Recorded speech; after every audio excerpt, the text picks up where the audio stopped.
Sanae Takaichi will visit India from July 1st to 3rd for a bilateral summit with Prime Minister Narendra Modi. The visit will focus on strengthening strategic and economic ties, with discussions expected on semiconductors, defense, clean energy, critical minerals, AI and the Mumbai-Ahmedabad Bullet Train project. We have Sumita with more details on this. That's right. The Japanese Prime Minister Sanae Takaichi is going to be arriving in India this evening. She's going to be here till the 3rd of July. Tomorrow is the main day, when she'll have multiple engagements through the day. The Japan-India summit, first the participation as far as that summit is concerned, that happens. And then she's going to be holding a meeting with Prime Minister Narendra Modi and, of course, meeting business leaders tomorrow afternoon sometime.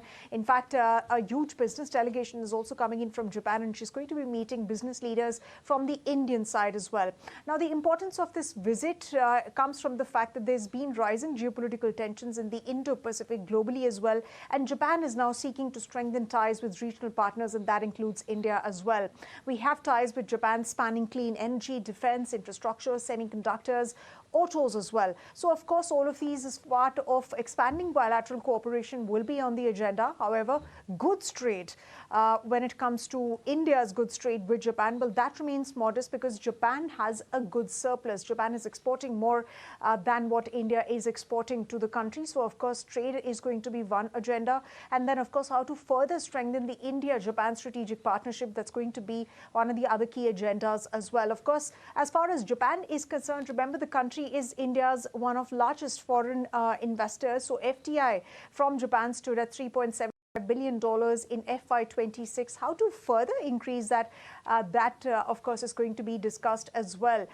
So, of course, on the agenda, AI cooperation, semiconductor manufacturing cooperation, critical minerals and resilient supply chains, energy security is going to be a key aspect. Defense is also a key part of the ties between the two countries, given the fact that Japan eased recently restrictions on export of defense equipment and technology, and, of course, a free, open and an inclusive Indo-Pacific, and the regional security challenges that both the countries are facing, those are going to be on top of the agenda. Now, after recording one of the driest Junes in decades,